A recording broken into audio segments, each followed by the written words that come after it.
Might as well get started then. Good evening, everyone. Welcome to this evening's Broad Discovery Center talk. My name is Tom Ulrich. I'm the Associate Director for Science Communications at the Broad, and it's my pleasure to have you all here with us for a little while tonight. For those of you who might be joining us for the first time, the Broad Discovery Series has a bunch of different goals that go along with it. We explore, I'm usually better at this. You'd think I do it 4 times a year. We explore the genetic and biological roots of health and disease. We explore also the mechanisms that govern how our cells and bodies work. We talk about new technologies that are changing what's possible in science. And we also are talking about the progress that's being made to translate new discoveries into treatments for both common and rare diseases. It's my pleasure tonight to introduce Niall Lennon. Niall is the Senior Director for Broad's Genomics Platform. He's also the Associate Director for Broad's Gerstner Center for Cancer Diagnostics. And in addition, he's also the Chief Scientific Officer of Broad Clinical Labs, which is a wholly owned subsidiary of the Broad Institute. Niall's going to talk tonight about the opportunities that the constantly increasing speed and dropping cost of genome sequencing are allowing for healthcare both now and in the future. If you have any questions for Niall tonight, I encourage you to flag one of our mic runners during the Q&A portion of the evening, and they'll bring a microphone right to you. If you're watching online, I'll be keeping an eye on YouTube chat, and so if you just enter your questions there, I'll make sure to do my best to try to work you into the conversation. If you're a scientist or a Brody with a deep technical question for Niall, I'm going to encourage you to please approach him during the reception after the Q&A so that members of our local community have an opportunity to have their questions answered. And lastly, speaking of receptions, I invite everybody here in the room to join us after tonight's talk for a reception in the Broad Discovery Center, right back out the doors here, where I encourage you to explore the center's exhibits and interactive elements. Come on up, Niall.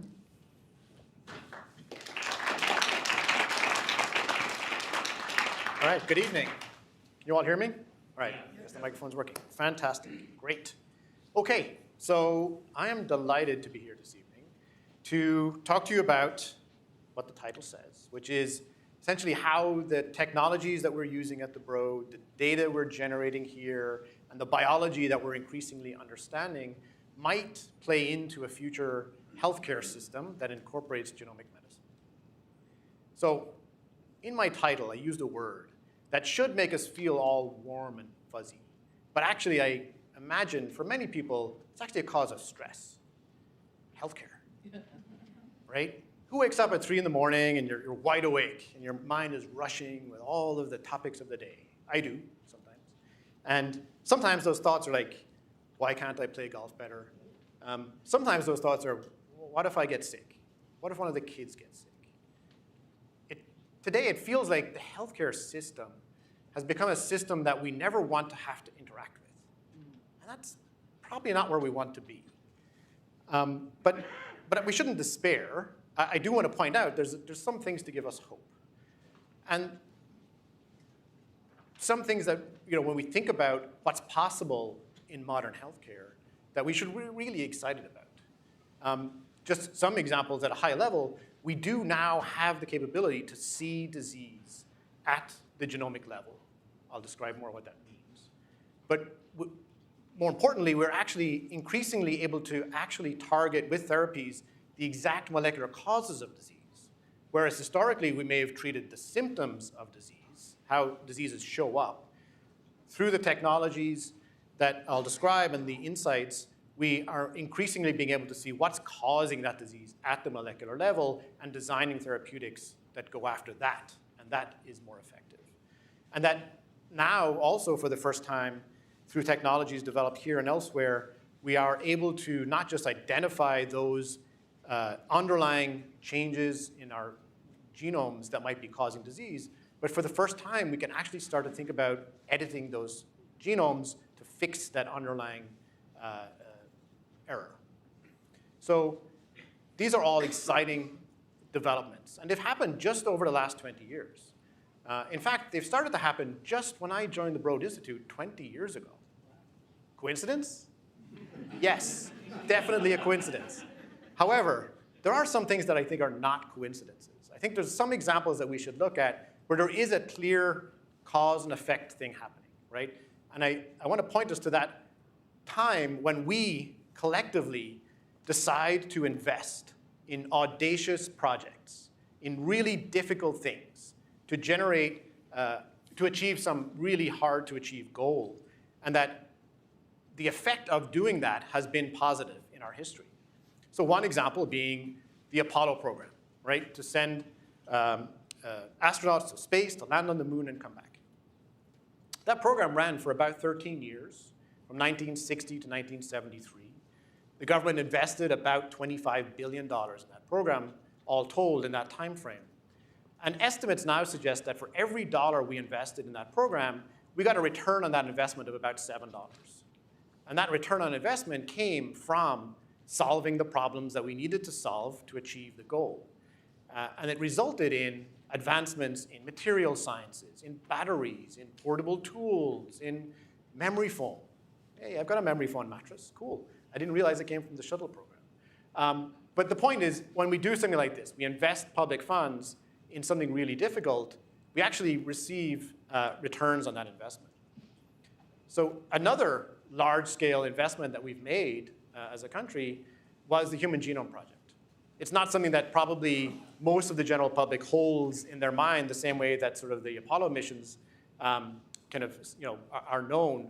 But it similarly was actually technologically extremely difficult when it was started, when it was contemplated first. Sequencing the 3 billion letters of code that make up our genome at the time this program was started was extraordinarily difficult task. The program took about 13 years as well to complete. It ended up being about $3 billion of public investment, and the National Human Genome Research Institute estimates that we've seen about a return on investment of about $5 for every dollar invested in that program. So again, an audacious idea that we should sequence the human genome has resulted in a proliferation of fields that now use those technologies and the information that we can now generate, not just in biomedicine, but also in forensics, in genealogy, in agriculture.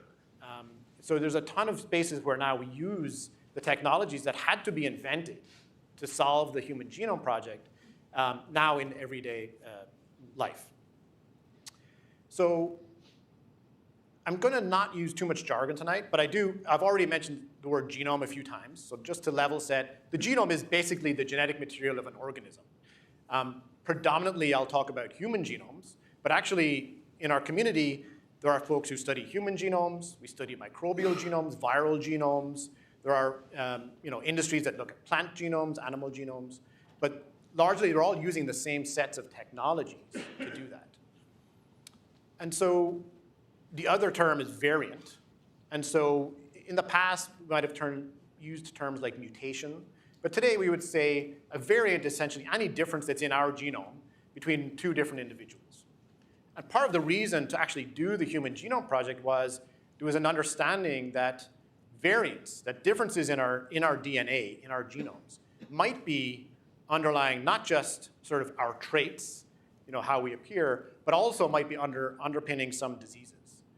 But until we actually sequenced the genome, there was no way to actually know which variants in our genomes are totally harmless and which are the ones that actually could be the triggers for disease.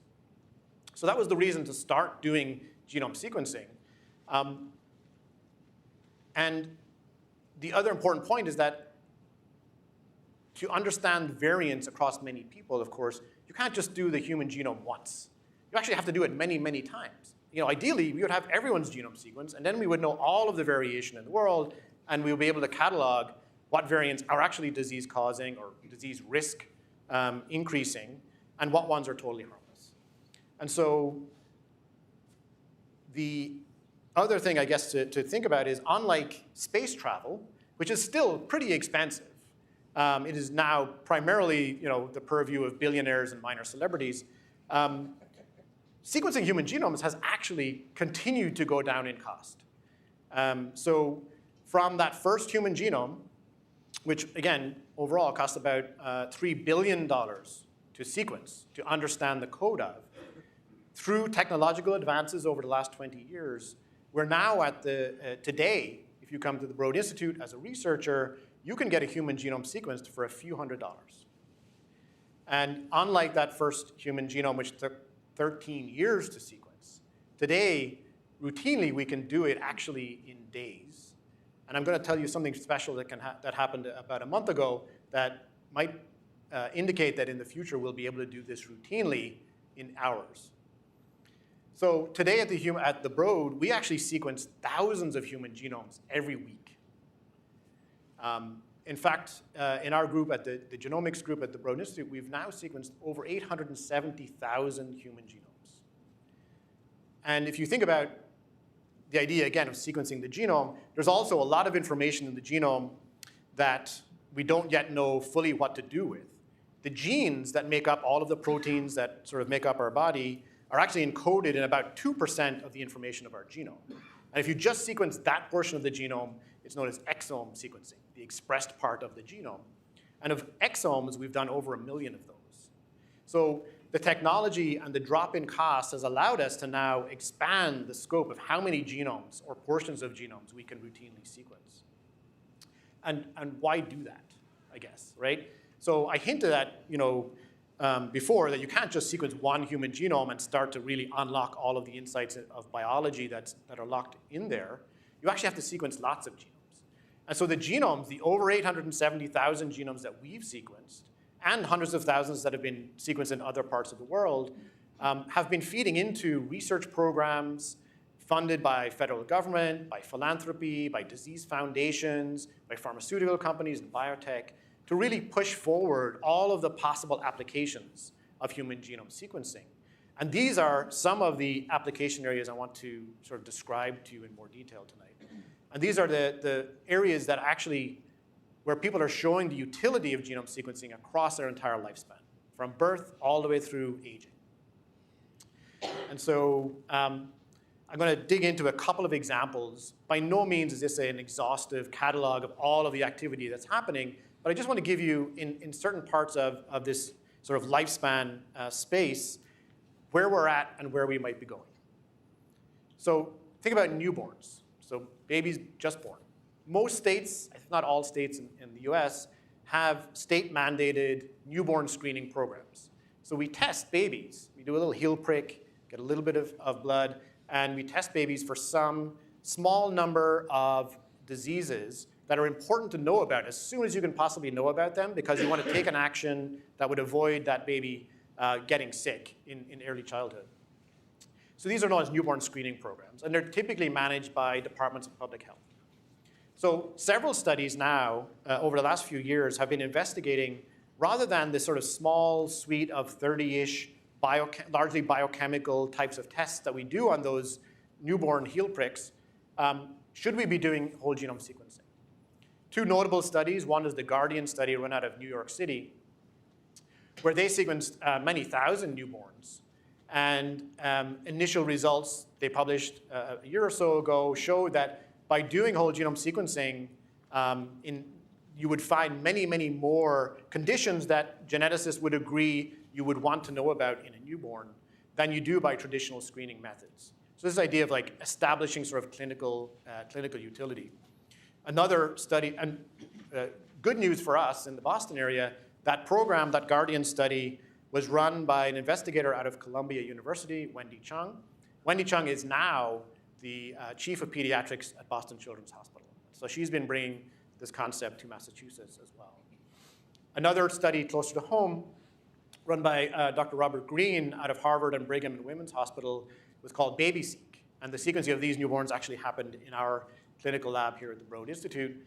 And that found, again, in a smaller cohort of several hundred newborn families, that they found disease risks in about 11% of the babies where we sequenced them.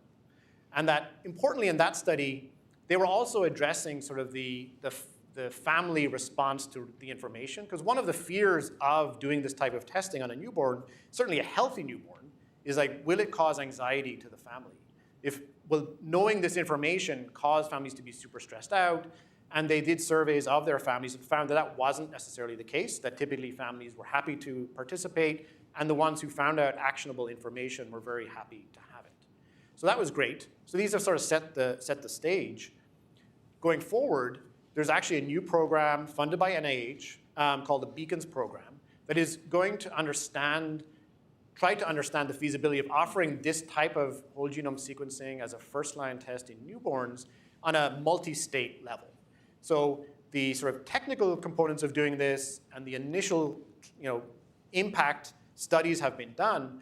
The real challenge now is actually the implementation science. It's like, how do we actually roll this out into states where this is managed by departments of public health who are not typically managing high complexity molecular testing programs. And so this program will actually seek to bring this out into more states. So this will help us in the future. And if the results are positive, we might see a national program at some point in the future. Another case in the sort of the newborn field is that unfortunately some small number of babies are born who actually have a serious problem. And they end up in the neonatal ICU or the NICU. And these are very sick babies. It can be very sick babies. And there again, you're not dealing with screening for disease in a healthy newborn. Now you're looking for, can we get to a diagnosis for a very sick baby? And obviously you want to do that as quickly as you can. And so a study, again, a landmark study, this time run out of Rady's Children's Hospital in San Diego, run by Dr. Stephen Kingsmore over there, again, looked at the feasibility of running whole genome sequencing in this NICU cohort and understanding what is the benefit. And actually he found that there was a huge benefit and that the information you gain actually can decrease the length of time it takes to get to a diagnosis. Importantly, they also looked at what would be the healthcare economics of doing this and saw that you might actually reduce the cost, the healthcare cost, by doing this testing up front. Those savings are driven by fewer hospital stays or days in the NICU, because if you get to an answer sooner, you can get out of the NICU sooner, and those are very expensive stays. Fewer major surgeries. You can avoid a major surgery if you can get to a definitive diagnosis sooner and not do unnecessary procedures. So all of that together indicates that it might be really valuable to do whole genome sequencing in the NICU setting. Based on this and other studies like it, now clinical commercial laboratories have started offering what they call rapid whole genome sequencing programs, clinical whole genome sequencing programs that can be used by ICUs and NICUs around the country. With current technologies, they're still taking between 2 and 5 days to actually get you that answer back, though, which is really fast. Again, 2 and 5 days, really fast. But in the NICU, every hour matters. And so we were fortunate a few months ago to actually engage in a study to assess, could we do it even faster? So this was a collaboration between us, Roche, which is a large pharmaceutical company, but also has a diagnostics arm, Roche Diagnostics, which is a very large entity in its own right. And within that arm has a small group that's been developing a novel DNA sequencing technology. So we worked with them using this novel technology and our friends at the NICU and Boston Children's Hospital to run a small study where we showed, and the plot sort of shows a sort of, think about this as sort of the a clock of a day, where we were, so Monica Wojcik, who is the neonatologist at Boston Children's, enrolled families into this as a research study. So it's not a clinical diagnostic test, it's a research study. Their baby samples were already being sent for standard of care clinical testing. But as a research arm, we got additional blood from the NICU babies, the sick babies, had that collected by a courier at Boston Children's Hospital. We rushed it out to our clinical lab, which is actually located in Burlington. And then we started working on that blood sample using this new technology. By about noon on that day, we had, from the blood sample, extracted genomic material, run it through this novel sequencing technology, and gotten to sort of the data files, the computational files that contain the variants within that baby's genome. And then we started what's called tertiary analysis. That's where trained clinical geneticists look at all of those variants in special software that allows them to sort between those variants that we know are most likely harmless and those variants that have been associated with disease. And they have the phenotype, that is, what are the symptoms that the baby is exhibiting. And by looking at the symptoms and the variants in the genome, they can sort of say, is there something here that actually might be causing these symptoms in this baby? So in 2 of the 7 cases, we actually located what we think is likely the pathogenic variant, the variant that it was causing those babies' symptoms. And importantly, if you look at the clock, what happened was we were collecting blood at 6:30 in the morning, and in the earliest cases, getting the neonatologist the answer by around 2 p.m. that same day. It had never been done before. And so we published this in New England Journal of Medicine about a month ago as a feasibility to say it might be now possible in the future, once this technology is commercially available. It's still not commercially available, but once it is, as soon as next year, we may be able to now routinely deliver whole genome sequencing the same day. And that would really radically change the thinking of neonatologists in how they create a care plan for the sickest of babies. And just for fun along the way, we actually picked up a Guinness World Record for the fastest human genomes ever sequenced. So if you remember, we've come a long way from 13 years. In this study, we sequenced a genome in less than 4 hours. So from that DNA to those variants in less than 4 hours. So the technological advancements have been, mind-blowing over the last decades. All right. So the next place in our lifespan where diseases can show up is in childhood. And a lot of childhood diseases are rare diseases. And so we call them rare diseases because each sort of disease that shows up doesn't show up in a lot of children. But in aggregate, there are a lot of rare diseases. In fact, there are over 8,000 rare genetic diseases now described. So the burden on the population is actually quite large. And fewer than 500 of those rare genetic diseases have any treatment available. So understanding the causes of rare diseases is very important. And again, rare diseases often have genetic causes. And so we've been looking at, again, with collaborators at Boston Children's, and there's many programs at the Broad that look at rare disease. How can we bring these new technologies to look at the underlying genetic causes of disease? Sometimes the sort of standard genome testing we do is not enough, and we need to go to additional data types, different types of doing genome sequencing to find that sort of missing cause. Because what you're really trying to do in the rare disease case is decrease what's known as the diagnostic odyssey, which is that families who have a child with rare disease often go through years of like incremental testing one gene, testing the next gene, and it can take years to get to an actual definitive diagnosis. If you can do that sooner, again, you have many benefits for the family. Just having an answer is really important. It helps them with planning. Is it likely to happen in subsequent children? It helps them find support groups and other people who may have the same diseases. And then also, start to figure out, are there clinical trials we can enroll in? So it's really important to get to that diagnosis as soon as possible. And that's been a lot of focus of whole genome sequencing methods. Other programs that we've been running with disease foundations include the Simons Foundation, which runs a large autism research program. There are actually over 300,000 now participants, both participants with autism and their families.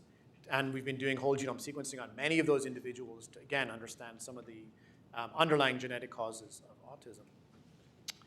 A future-looking program that started at the Broad Institute under Anna Greca, a researcher at the Institute, is called Ladders to Cures. And this is a really tantalizing prospect that Anna has described in detail in other talks, but where, if you think about these 8,000 rare genetic diseases, it's entirely possible under sort of growing evidence that you might not be actually working with 8,000 completely different diseases that have just sprung up independently, but that if you look deep enough, that they actually might sort of whittle down into smaller numbers of sort of systemic kind of network effects where, something that's happening in a node, in sort of a underlying system in the body, is manifesting in lots of different ways and getting diagnosed as different and showing up as what we call different diseases. But actually the fundamental molecular thing, this pathway, is actually common across many of those diseases. So if you can if you can discover and describe those pathways, those nodes, you might be able to come up with more effective therapies for more diseases at once, rather than trying to tackle all of them individually. And this uses other aspects of technology that we have. really looking at the single cell level, looking at individual cells and many, many cells, and engineering them to display some of the variants that are showing up in these diseases, and seeing what happens across different variants. Do the cells start to do the same thing, different things? And so this is really an exciting new way to get to address rare disease research. Of course, chronic diseases and common diseases are the largest cause of sort of mortality and morbidity in the world. And there are many programs as well, of course, that address these diseases. There are programs funded by the NIH, which address lots of common diseases using both genome sequencing or genomics, as well as many other omics. When we talk about genomics, there's also really looking at the protein level, proteomics, looking at the sort of chemical signatures that are on top of our genome, or epigenomics. There's metabolomics, there's transcriptomics, there's lots of omics. And so we're increasingly understanding that for cohorts of people with disease, it's really more powerful to generate as much omic data as we can, because that gives you a much fuller picture of what's happening, again, at the molecular level. Another really important area in common disease research at the Broad is coming through a philanthropically founded center at the Broad, the Stanley Center for Psychiatric Diseases. That group has been doing large-scale population sequencing across the world of different populations that have psychiatric diseases, schizophrenia, bipolar disorder, major depressive disorders.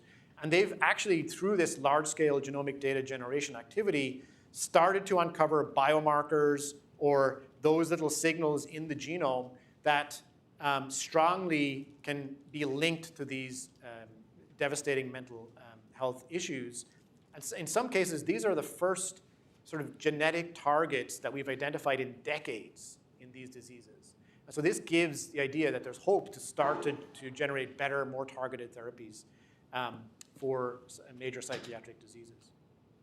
Again, looking forward, one of the newest centers created at the Broad is the Biology of Adversity Project. This is a really interesting area driven by Jason Buenrestro at the Broad Institute, which is to understand how adversity can actually lead to chronic health problems.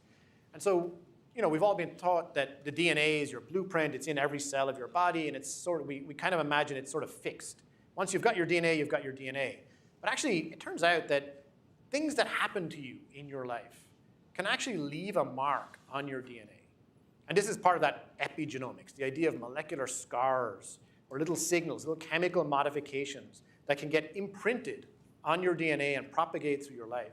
And we're increasingly understanding that these molecular scars, if can lead to later life development of chronic diseases, heart disease, diabetes, major depressive disorders, post-traumatic stress syndrome. And so Jason's group and the Biology of Adversity Project is seeking to really do what the Stanley Center has been doing in the psychiatric disease research area, but looking at these molecular scars in cohorts who have had adversity. So these are childhood traumas, understanding cohorts of people who have had some traumatic event, and seeing, can we find these markers, and are they actually things leading to chronic disease? So this is a very fascinating area that could be really powerful to understand a lot of chronic disease. All right, cancer, of course, is one of the sort of prime examples of where we've seen a major benefit of being able to do molecular genomic profiling. Increasingly today, patients diagnosed with cancers will have their tumors genomically characterized. And so when we think about your genome, the genome of your body, sort of the quote-unquote normal, healthy genome. In cancer, for the most part, that genome has somehow become mutated, transformed in some way that has led to this uncontrolled proliferation, and that shows up as tumors. And so there are many programs at the Broad and elsewhere to really catalog the variants that are associated with different cancer types. And these are, one way you can do that is to take a blood sample and a tumor sample from an individual with cancer and sequence the genomes or portions of those genomes from both of those. And what you'll find is that in the sort of the quote-unquote healthy non-tumor cells, you'll have the person's underlying genome, but in their tumor cells, you'll find this abnormal genome. And by cataloging all of the ways that it has become abnormal, you can uncover these molecular pathways that are leading to cancer. And this is the underpinning of most targeted molecular therapies now, precision medicine therapies for cancers that have been so transformative in changing the prognosis for most cancers. And so there are programs across the broad cataloging these variants in different tumor types. Also, again, using this idea of single cell technology to create sort of tumors or engineer in modifications that represent a cancer-like mutation, and then be able to quickly screen what do different small molecules, what do different medicines, what do different drugs do to those cells. Can we find even better targeted therapies? And then also the idea of overcoming resistance. Sometimes people get a therapy for their cancer goes away, but they develop a resistance and the cancer comes back. So understanding those programs of resistance is also really important.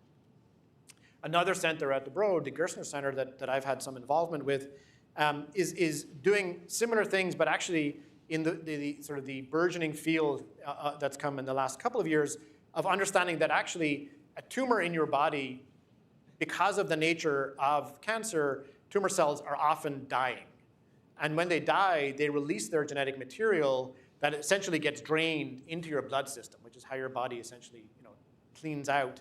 And so that by looking at blood samples, just taking a blood sample, you might be able to find what's known as circulating tumor DNA. That's little pieces of DNA from the tumor that are actually circulating in the blood. And so this field of what's known as sort of liquid biopsy, so a traditional tumor biopsy would be there's a tumor, let's take a piece of that tumor out, that tissue, and look at it. The field of liquid biopsy is actually taking a biopsy not from the tumor, but from the blood or other liquids. And this is particularly important where you've had a patient who's had cancer, their tumor has been removed. You've taken away the cancer. So now there is no tumor to biopsy anymore. But what you really want to understand is, did we get all of it? Or is there another tumor that we haven't seen yet? Is there metastasis? These are really important things because these are the things that actually lead to a lot of mortality in cancer patients. And so being able to detect, can we find any signals of lingering cancer? This is a field known as minimal residual disease. Is there any small signals of tumors circulating in the body? And so now, by taking blood samples at some period after the person has had surgery or treatment with curative intent, there's a whole field of, can we detect any cancer? And if you don't, that's great. These methods are getting now more and more sensitive, thanks to the work of folks at the Gerstner Center and elsewhere, to see the earliest possible time, if you do detect it again, that's the time to take an action. Because detecting it and having it see that it's actually coming back is the first signal that something is going to come back. And so the earlier you can have that minimal residual disease detected, the more powerful intervention will be. So that's a huge area now in the field of cancer research. Looking forward again, just in the last few months, locally again, we've been able to bring together the best of our cancer research community and our local hospital community with one initiative called BrightSeq, which is again a collaboration between Dana-Farber Cancer Institute, Boston Children's Hospital, and the Broad Clinical Labs here to develop a suite of pediatric cancer assays. So there are many now, both companies and labs that do adult cancer testing, because that is the vast majority of cancers that show up in the world. The pediatric cancer is thankfully quite rare, but what that means is from a commercial perspective for these companies, it's not actually a super viable business. And so you have less development of assays really specifically developed to detect or monitor pediatric cancers. And so we've been, as part of this collaboration, we will be developing both solid tumor and liquid biopsy-based assays for pediatric cancer diagnoses and research. All right, moving on.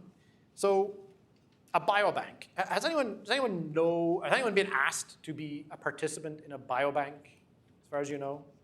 So if you've got the Mass General, you might have at some point been asked, might have seen. Is that like all of us? Yes, exactly, right. So a biobank is essentially a program that creates a secure, consented repository of biospecimens and people's information, right? And so the way to really drive forward many of the things that we've just talked about, right? Understanding that catalog of human variation, what ones cause disease, what ones don't cause disease, is to actually have information from lots and lots of people.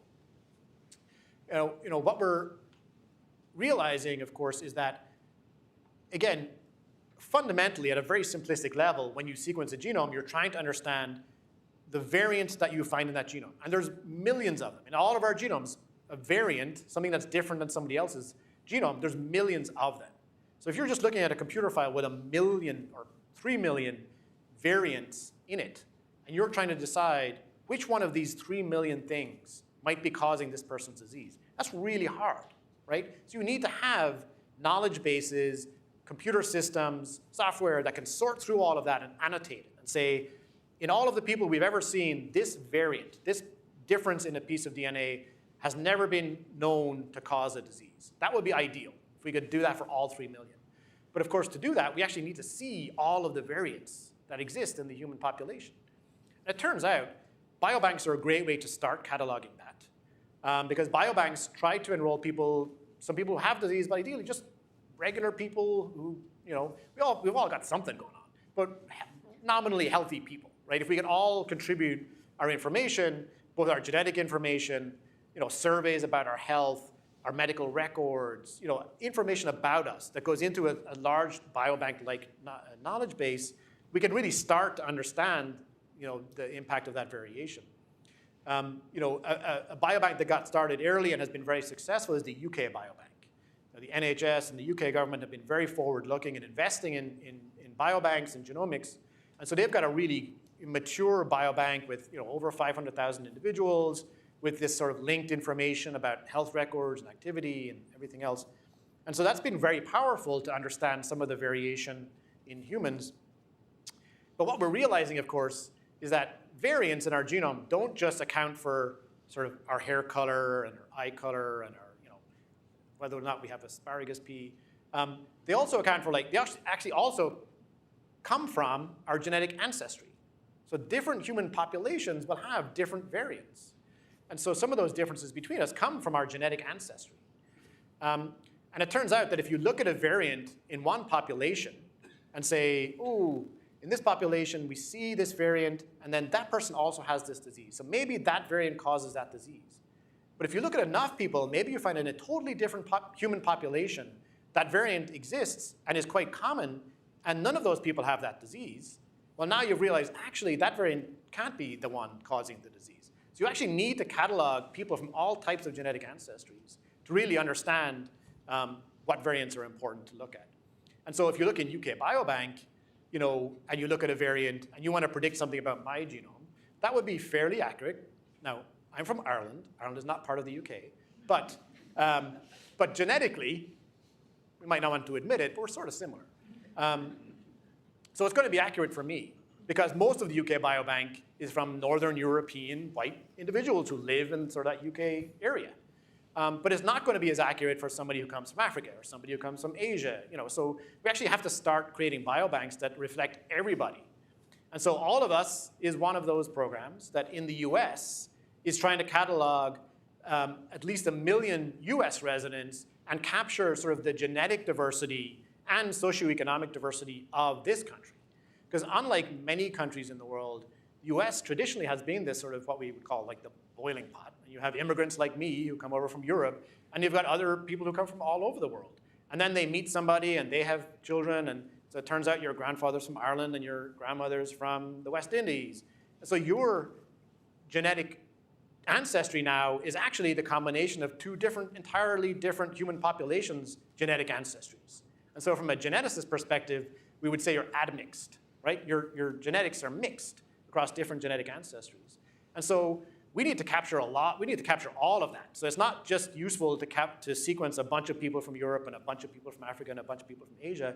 We also have to sequence just all the people who've all kind of had offspring together. So you really need to capture, it's a numbers game. You need to capture as many people as you possibly can to build up the knowledge base in a biobank. And then you need to associate that with a lot of interesting information about their health and their activities and all of that to really build up this picture of what's going on.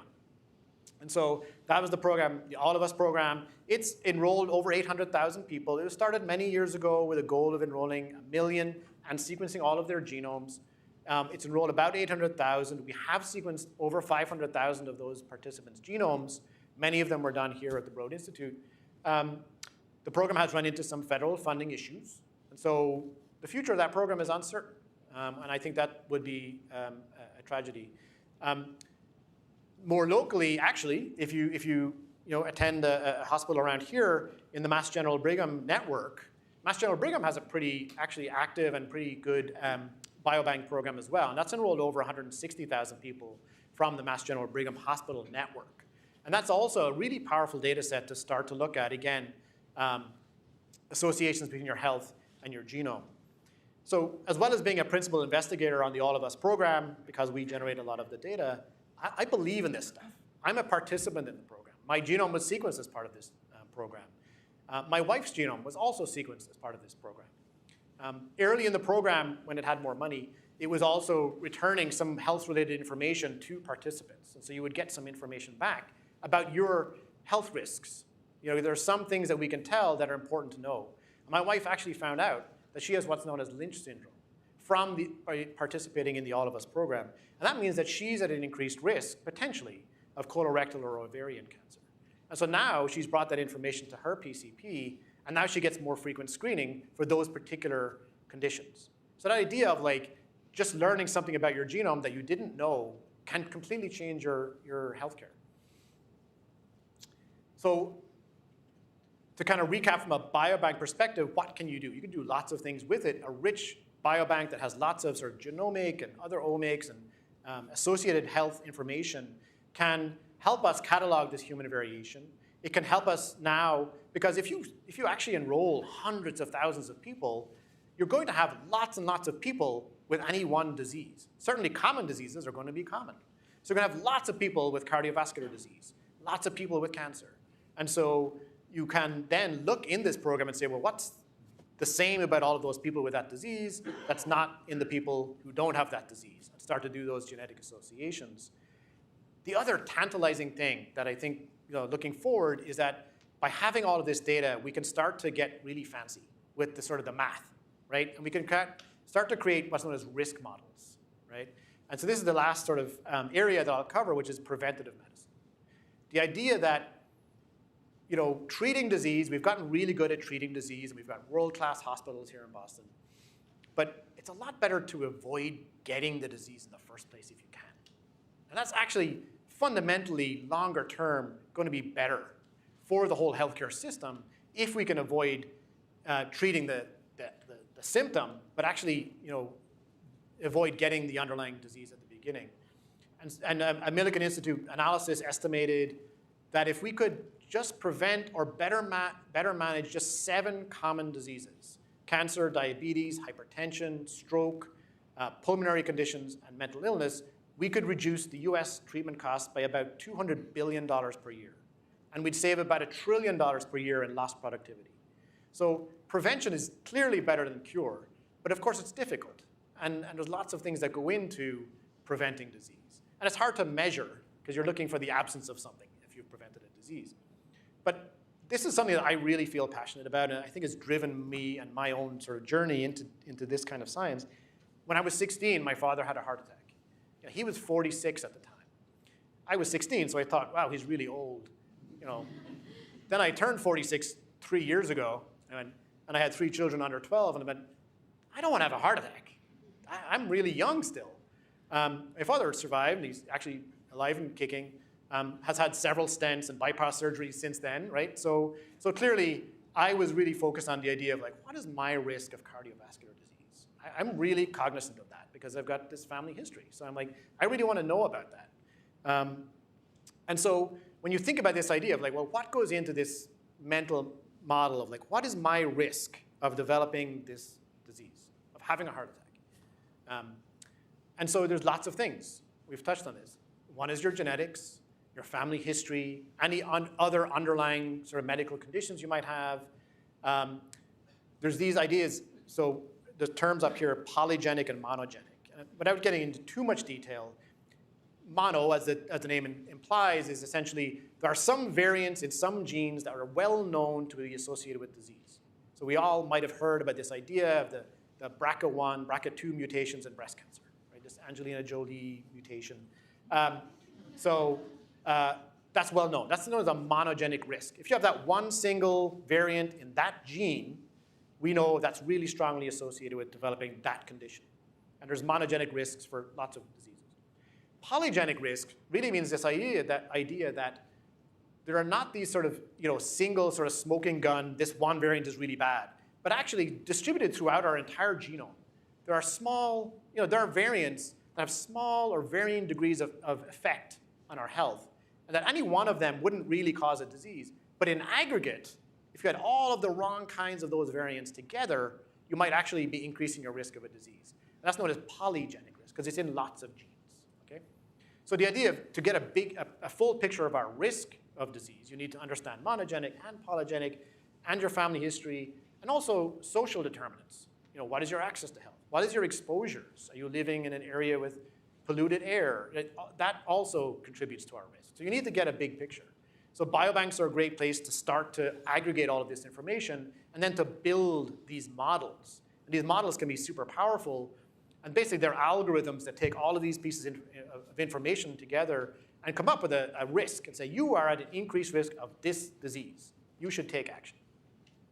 We were fortunate to be part of a study funded by the National Human Genome Research Institute known as eMERGE, or Genomics in the Medical Record, which actually sought to look at this idea of what happens if you report back to individuals their monogenic and their polygenic and their family history risk of some chronic diseases. We chose models that were mature for the diseases listed here. And across 24,000 participants and 10 clinical sites across the entire country, including both adults and pediatric cohorts, we sequenced, we calculated their risks of these diseases through these models, and then returned that to them through their healthcare providers. And again, the science is sort of there, but a big part of this study is actually the implementation science part of it. Like, what do they do with that information? What do they do? How does, not just the patient, what does the doctor do with that information? So this idea of polygenic risk for cardiovascular disease has been developed, and some of the seminal work on that came out of the Broad Institute several years ago. I'm a patient, and Broad Institute and researchers at Mass General that work with us published some seminal papers on this many years ago. And of course, I'm like, oh, I'm interested in cardiovascular risk. I'm going to go talk to my PCP, who is at Mass General, and say, what do you think about this polygenic risk? Should I get tested for polygenic risk for cardiovascular disease? He went, what's that? Right? He didn't have a clue. Because we're not training physicians who are in the field with 50-minute appointments on what polygenic risk is. So part of this study was actually, what about creating educational materials for the healthcare provider and action plans, and how do we train the healthcare system to actually be able to handle this information as well, not just the participants. And so this is, again, I think the next generation of what we're going to start doing is how do we start to distribute the more cutting-edge models of risk so that people can start to take actions earlier. And so we've been fortunate, building on this study and other work that's been happening, to now work with lots of groups to try to get this information out there. So Mass General Brigham, again, across the river, Pradeep Natarajan, who runs the Preventative Cardiology Clinic at Mass General and is a member at the Broad, he's been really interested in this topic as well for his clinic. Because you can do all the risk factors of lipids and weight, exercise, smoking, but he wants to also capture the full risk, which means he wants to understand that polygenic and monogenic risk as well. So together, we worked on launching a clinical test now that any patient, and not just at Mass General, but any patient around the country can talk to their doctor. They can order it from Mass General. Across 8 different cardiovascular conditions, they've now got these risk scores. Of course, as well as being a collaborator, I'm also a patient of Pradeep's, because I go to the Preventative Cardiology Clinic because I'm someone who's obsessed with cardiovascular risk, right? So I got this test done. Turns out I don't have polygenic risk, so that's great. Haven't found any monogenic risk. The All of Us program didn't find any risk in my genome.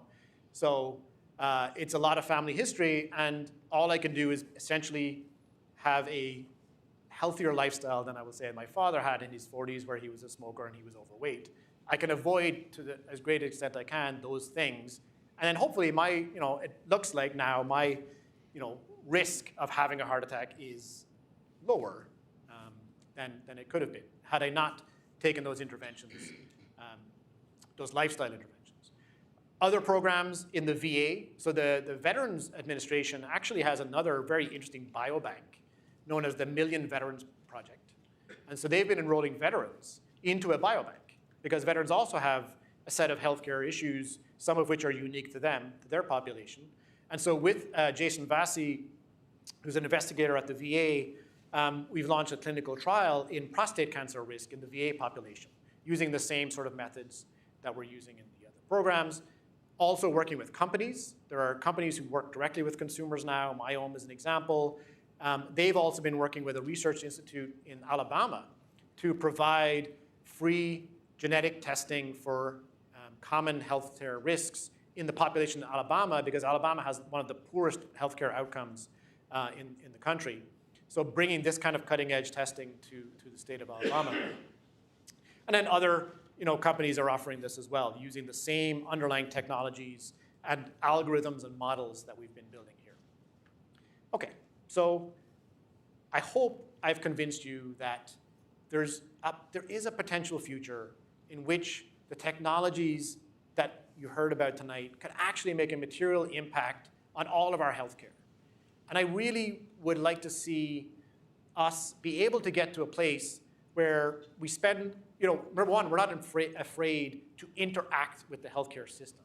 That the healthcare system is in fact interactive. That the insights, I haven't talked about AI and machine learning yet, ML, right?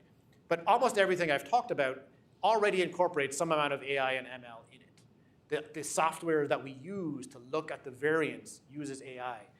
The chips on the computers that we use to do the 4-hour genome or NVIDIA accelerated machine learning chips. It's already part of what we're doing today, but there's more we can do with AI and ML. There's a whole bunch of hype and nonsense in AI and ML, but actually, fundamentally, it's just a really powerful tool that will help us sort through all of this information that we're gathering, that humans are just not equipped to manually sort through when you think about a biobank. If you've got hundreds of thousands of people with hundreds of thousands of genomes, each genome has millions of variants, and you've got all these other pieces of information about their health and their lifestyle. A human can never make those associations and those patterns. It's exactly what AI is built to do. So AI is already making a difference. It's going to continue making a difference. The more we have linked data sets, larger biobanks, we'll be able to train better models and get these risks out there much more powerfully, much more predictive. And I think there is a possible world, and there's companies working on it, where you can have your genome sequence and you'll be able to interact with that risk model and understand it. And I think it would be great if we spend as much time tinkering with and making small changes in our healthcare and our healthy aging plan as we do in our 401k. The Fidelity app is really easy to use, for the most part. If we had a little health app that that your hospital system or your insurance maintained, maybe not your insurance, but that somebody maintained that you had control over, that you could start to say, well, look at this risk over here. I should talk to my healthcare provider about additional screenings for these diseases, because one of the things about saving money in the system is, if we all just go out and get screened for everything more often, that actually increases the healthcare cost burden. But by actually modeling your risk and say, well, actually, I'm not at higher risk for any one of these diseases than anybody else, but these two things I'm at much higher risk for, and I'm only going to really focus on additional screening for these things, we would end up saving the system money, okay? So the idea of interactivity, I think that would be a really great place to get. The healthcare systems themselves can also use this through their biobanks, there's fascinating stuff happening just looking at EHRs, the electronic health records, little signals in your labs, the notes that you have in your visits. Jordan Smoller, who runs some of the psychiatric program at Mass General, has published papers showing risk of bipolar disorder, things like suicidal tendencies. you can actually find signals of those things in people's medical records when you apply AI. So there's a tremendous amount that's going to happen in that. So that's sort of risk modeling and planning.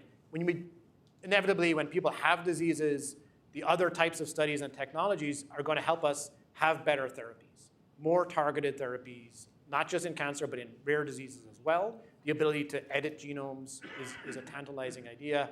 And the idea that we can sort of, maybe hopefully bucket diseases together so that there are incentives to create therapies for more of the rare diseases. So to summarize, I guess my message was public investment in really difficult, audacious projects like the Human Genome Project have really returned a massive amount of value to us, both as a sort of a research community, but increasingly in the biomedical field and now getting into the healthcare system. I think that we're only going to see more improvements, more control, more ability to direct our own healthcare and our healthy aging with modern methods. And I think this is, and realizing that we can't just make this sort of the sport of kings for the people who can afford it, that actually the way to reduce the healthcare burden is to catalog this variation across all ancestries, all people, and make the sort of the risk mitigation available to all. That's where we're actually going to save money. And really, it all comes from our continuing to believe and invest in science. Thank you.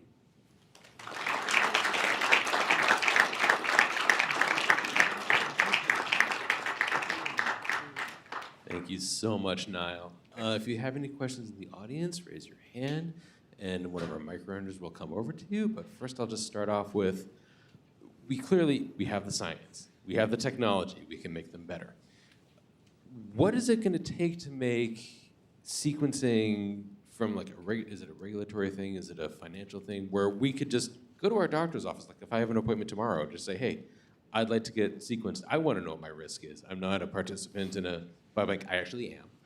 But, how can that just become sort of the standard part of the care that we all get whenever we see our PCP? Yeah, so I didn't get into it because it's a downer, and also it would take too long, and I'm not an expert. We have this issue of insurance, certainly in this country. And today, increasingly, insurance is covering genome sequencing, certainly in childhood rare diseases, in the NICU, in cancers where there's clear sort of actions and utility, you don't have issues. Convincing insurance companies that you could sequence the genome on a healthy individual and have that information about their risks and do prevention, and that would ultimately save them money, is a really tricky prospect the way that insurance works in this country, because a company is not necessarily incentivized to kind of help you avoid a disease 10 years from now, because most insurance companies have an individual customer for like 3 years. So they don't see they pay for the test, they don't see the benefit of the test, is their thinking. So we got to change that thinking to say that actually preventing disease helps them all, whether it's they pay for it, somebody else pays for it, they get the benefit of the test that somebody else paid for. That's the morass that has to be addressed.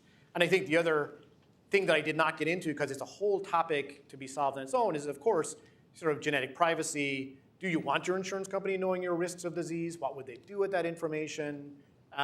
So we have to have the ability, I think, again, for individuals to control their own information, what's done with it.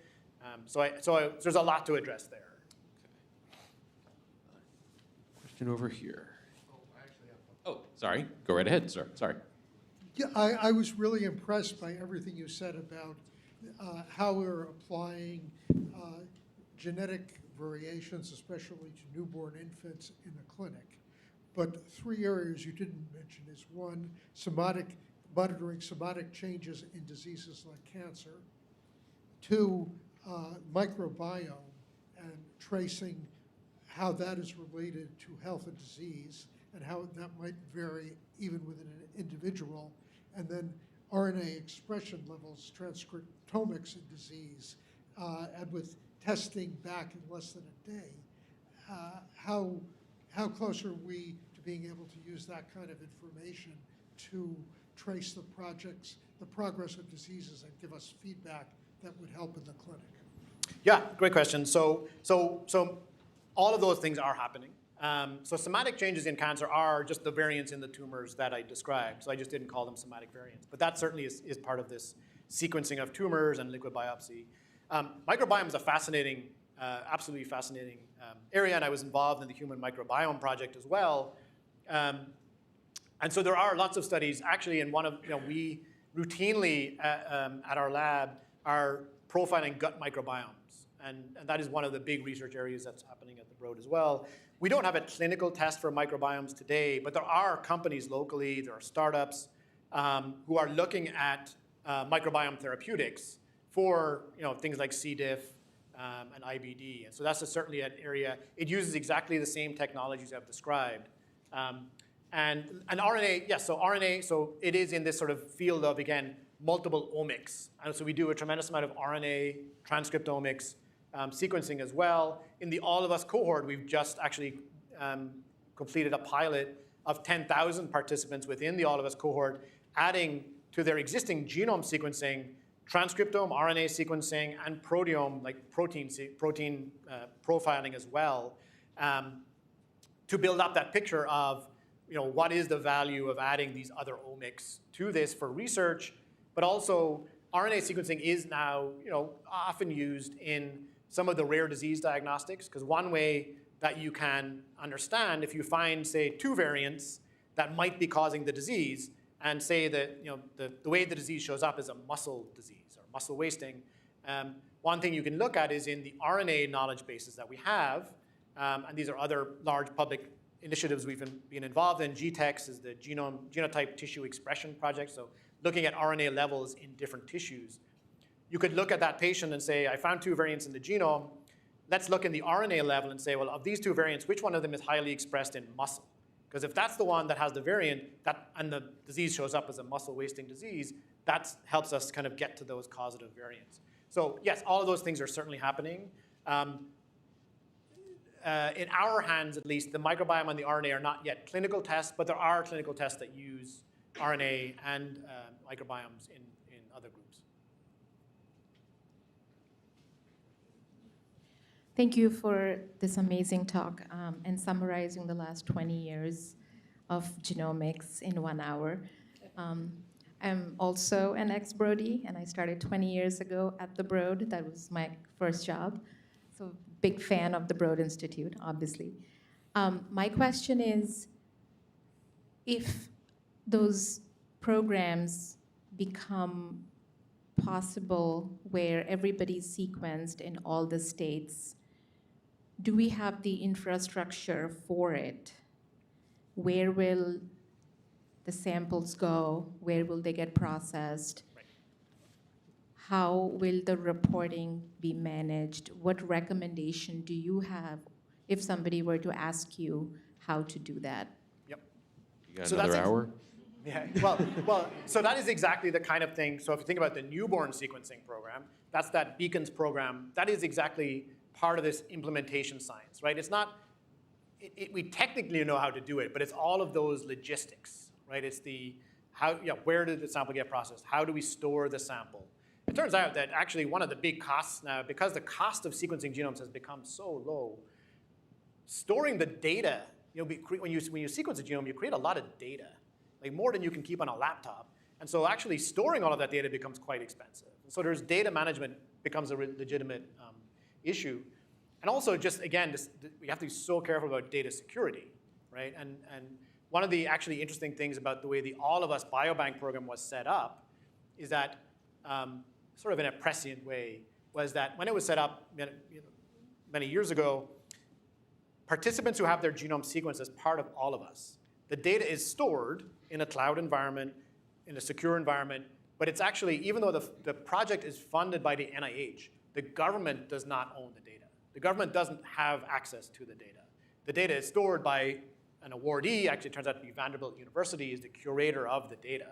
So they're responsible for keeping it safe and access to it. And actually, they have what's called a certificate of confidentiality, which means the government cannot access that data for law enforcement purposes, for other things like that. So those kinds of things those walls are very important to create, to build confidence, privacy, security.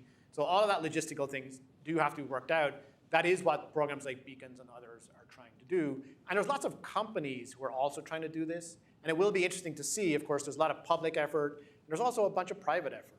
And so there's a lot of models out there where you could go to a company and get your genome sequenced. And one model is, and then likely, again, this is for people who can pay for it.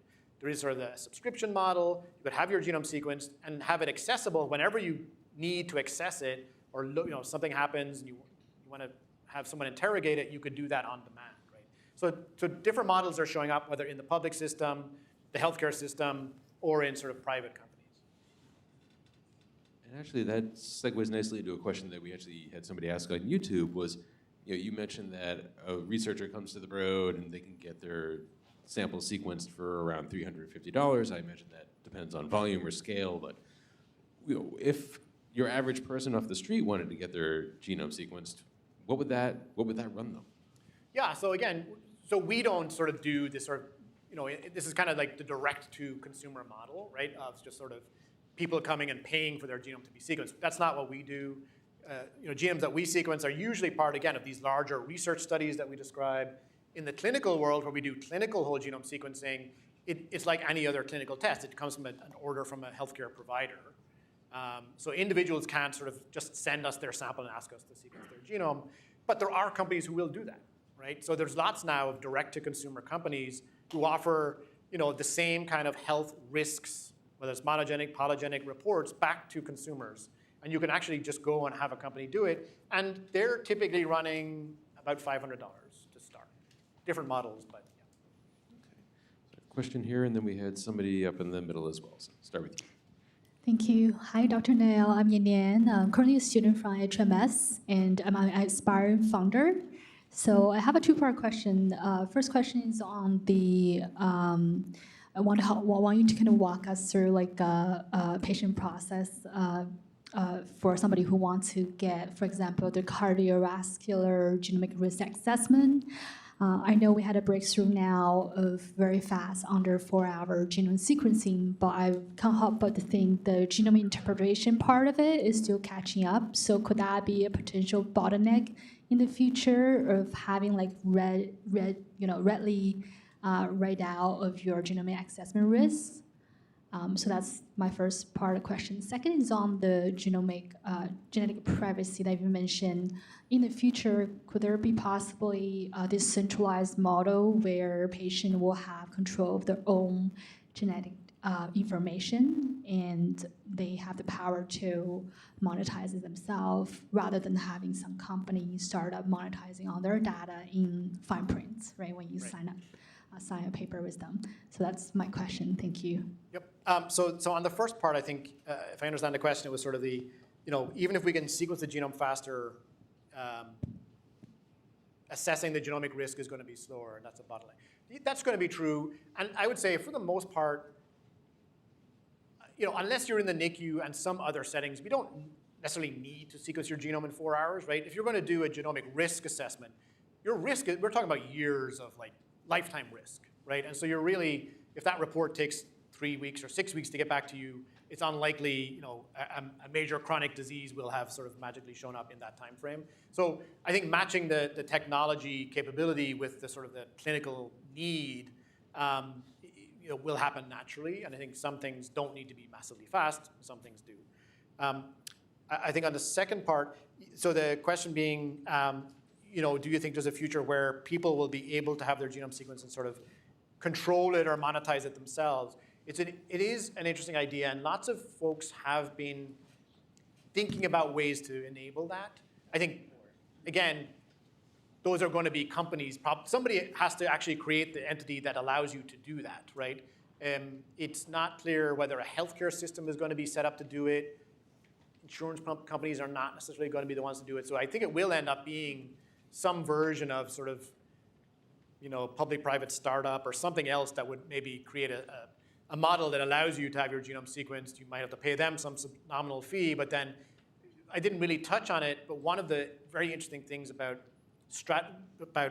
calculating lifetime risk of disease, one of the other use cases could be what's known as patient stratification, which is essentially, if you want to do a clinical trial today as a pharmaceutical company on a drug that might help you avoid getting a cardiovascular disease, to get the statistical power to decide has your drug done something, you need to enroll like tens of thousands of people. And then you've got to wait for a really long time and say, well, how many people got a heart attack and how many people didn't? It takes a really long time, and are massively expensive clinical trials, and then it might not work. So this is like the cost of developing drugs. If you were to take a whole bunch of people, run a really powerful risk model, and say, well, actually, these are all the people who are at like 5x risk of having a heart attack in the next 10 years. Let's enroll them. Then we actually have to we can stratify the trial and have a much smaller trial and have it be more powerful and actually be able to see if there's an effect sooner. So that's the kind of idea of the promise of also being able to model risk. And so there could be models where in biobanks, through this information, that people could get identified as being important to enroll or try to enroll in a clinical trial. And then there are companies who've talked about this idea of like, well, if you do get, pharmaceutical companies will pay to find people who can be in their trial. So there could be this idea that people could sort of, through a tokenized way, have their data available, and if somebody wants to enroll them in a trial, that they have the ability to sort of benefit from that as well. I would say it's not a mature system yet, though, but people certainly have been considering that. I think we just found a new use for the blockchain. Last question from the gentleman in the middle. Right. I am not a Brody, and I'm not living in the genomic world based on my own scientific education, but it appears that we're in a political environment where public support of science is changing, or perhaps changing. Do you, in your opinion, see private or a commercial groundswell or investment that might grow or to equal or overtake that, so that all these things you're talking about that individuals might hope for to increase their own and be involved in a more fulsome level in their own medicine, do you see there a possibility of individuals and the people being able to take over and fund this, so we're not reliant on a changing public support system? Yeah, it's a really important question, and there's no easy answer. I think so. A couple of things have happened. I would say I think you're right, and I think certainly us, those of us who've been working in this area, we didn't really mention it here, but during the pandemic, the Broad's Clinical Lab did actually do a lot of the COVID testing that happened in New England, and that was happening in our clinical lab. We did 37 million tests, and so we felt like this great energy that we were able to contribute. I think what we've seen, or at least what I've observed post-pandemic, was there has been a little bit of sort of separation in the population of people who believe that how we as a country handled the pandemic was completely wrong, and people who believe we did what we could do. And that has sort of, I think, undermined a little bit of the belief in science in some sections of the population. I think, unfortunately, it also sort of conflates science with public health policy, which is a totally different field. I would not want to be in setting public health policy for anybody. But so I think that's right. I think those of us who work in science do worry that has been a reality. I think, and as the current climate has rolled out, we have certainly seen funding challenges in areas like NIH and CDC and others, and that's been a concern.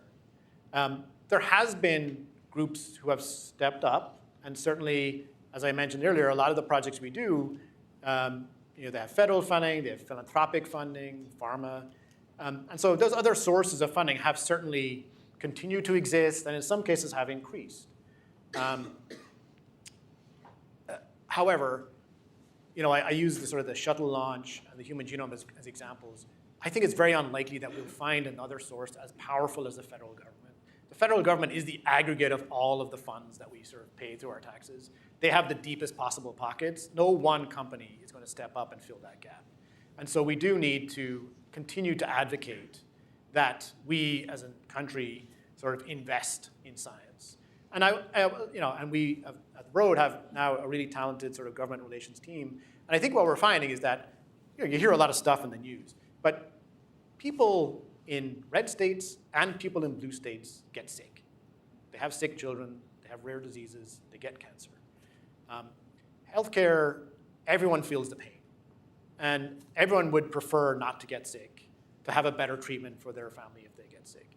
So there is, by and large, I think, bipartisan support for continuing to invest as a country in science. It may not show up on the news, but I think what we're hearing is that there is support for that.